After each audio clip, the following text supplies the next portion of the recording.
serobot kursi Gus Ketum di panggung Harlah Muslimat Nahdlatul Ulama. Kode nyata dari alam semesta bahwa Pak Lutfi bin Yahya merupakan tukang serobot apapun yang diinginkan olehnya, meskipun itu bukanlah hak dia. Nah, dalam acara tersebut itu ada seorang tokoh klan Ba'lawi yang kenapa datangnya itu belakangan gitu loh. Seharusnya kan sebelum acara dibuka kan sudah jajar di depan tuh ya. Tapi ini datangnya itu nggak entah dari mana, muncul dari mana, kemudian ketika Gus Yahya akan membuat sambutan, maju ke depan podium, kursinya ini dipindah oleh seorang tokoh Ba'lawi tersebut. Sebelumnya itu tempat di sampingnya Pak Jokowi itu diduduki Gus Yahya. Nah, ini menarik ini ya, menarik sekali. Isyarat apa ini? Tanda-tanda zaman ini.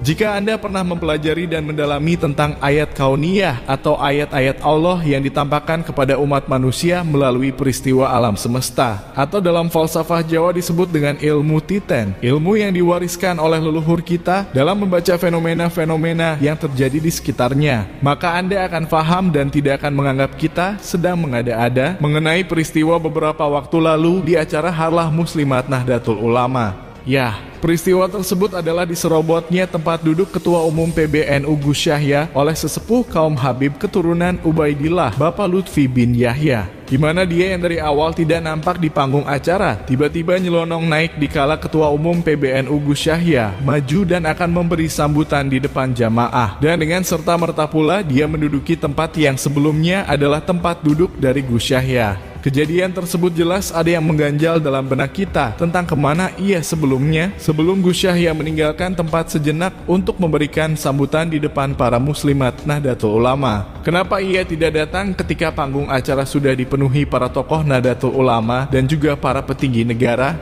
dan justru hadir tepat ketika ada tempat duduk yang kosong karena sedang ditinggal sejenak oleh pemiliknya? Apa ia itu adalah hal yang kebetulan semata, atau hal tersebut memang dilakukannya secara sengaja, di mana ia datang ke panggung acara tepat di saat Gus Yahya sedang meninggalkan tempat duduknya?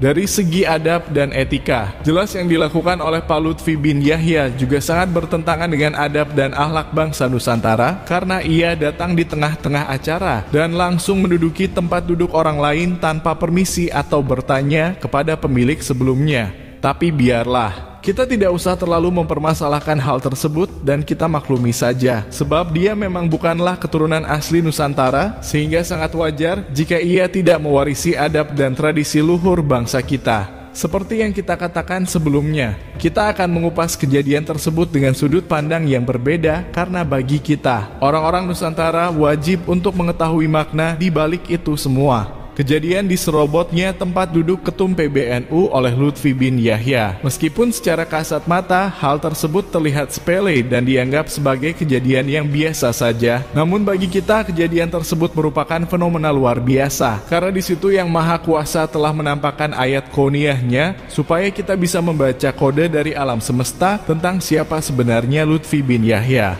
Disuguhkannya kita akan pemandangan diserobotnya tempat duduk Ketum PBNU oleh Lutfi bin Yahya, dan itu terjadi di acara besar yang dihadiri oleh petinggi-petinggi negara, merupakan fenomena yang sangat luar biasa. Mengingat peristiwa sebelumnya, Pak Lutfi bin Yahya terindikasi menjadi otak dari pembelokan nasab para leluhur asli Nusantara yang ia jadikan sebagai leluhurnya, hingga menjadi otak pembelokan sejarah Nahdlatul Ulama yang diklaim bahwa berdirinya adalah atas inisiasi leluhur dia.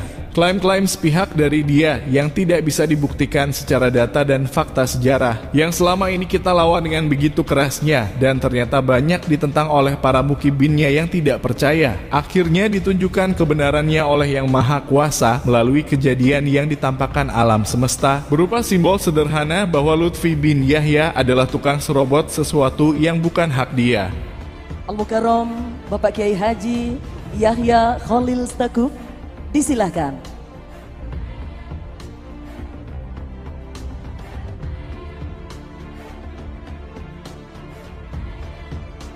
Assalamualaikum warahmatullahi wabarakatuh. Alhamdulillah wa syukrulillah, wassalatu wassalamu ala rasulillah سيدنا ومولانا محمد بن عبد الله. Kita nggak tahu apakah memang panggung itu sempit sehingga di awal acara tidak nampak tokoh klan Mbak Alawi tersebut. Tahu-tahu kelihatan dari ujung tuh berjalan. Wallahu a'lam. Tetapi yang pasti ketika datang, dia mungkin karena datangnya terlambat itu kemudian tidak mendapatkan kursi, sehingga ketika datang, nah kebetulan Gus Yahya itu sudah berdiri. Habib Lutfi datang. Nah kemudian setelah Gus Yahya Khalil Stakuf itu diberikan waktu untuk memberikan sambutan, itu justru malah menduduki kursi yang tadi diduduki oleh Gus Yahya Khalil Stakuf. Ya, jadi lucunya di situ ya. Jadi Abah Lutfi ini datangnya belakangan, muncul gitu jalan. Kemudian ketika Gus Yahya berdiri, kemudian memberikan sambutan, maka kursinya Gus Yahya itu kan kosong. Habib Lutfi datang dan menggantikan atau menduduki kursinya Gus Yahya di sampingnya Pak Jokowi. Yang sebelumnya itu tempat di sampingnya Pak Jokowi itu diduduki Gus Yahya. Nah, ini menarik ini ya, menarik sekali. Isyarat apa ini? Tanda-tanda zaman ini.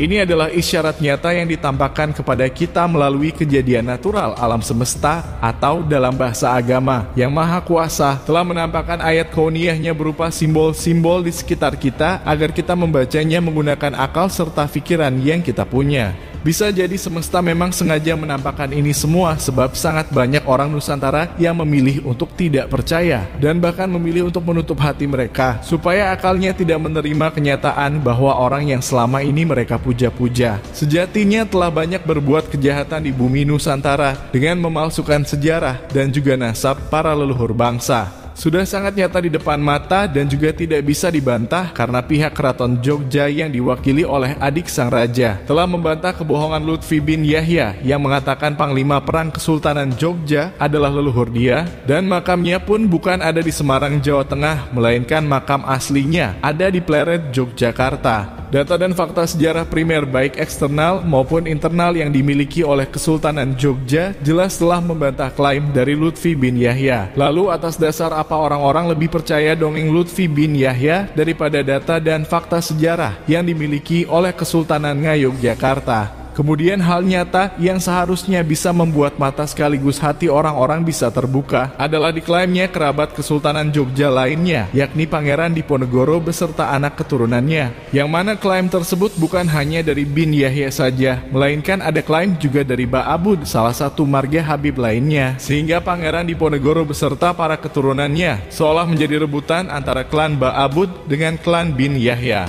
Jika kita memiliki nalar yang sehat dan bisa berpikir dengan kejernihan hati dan juga pikiran kita, tentu saja kita akan paham bahwa yang diklaim oleh mereka jelas adalah kebohongan belaka. Belum lagi sejarah Nahdlatul Ulama yang ia katakan juga bahwa berdirinya organisasi tersebut adalah atas inisiasi dari leluhur dia, yang ternyata juga sudah dibantah secara data dan fakta sejarah sesungguhnya. Dari banyaknya kenyataan yang sudah tampak jelas di depan mata, namun masih sangat banyak orang-orang yang tidak percaya dan bahkan sengaja menutup hati mereka. Hal inilah yang bisa jadi membuat Allah Subhanahu wa Ta'ala menampakkan ayat kauniyahnya, memberikan simbol yang bisa dilihat seluruh umat manusia bahwa Pak Lutfi bin Yahya sejatinya adalah seperti yang digambarkan dalam kejadian di acara Harlah Muslimat Nahdlatul Ulama, bahwa dia adalah tukang menyerobot apapun yang diinginkan olehnya meskipun ia tahu bahwa itu semua sama sekali bukanlah hak dia.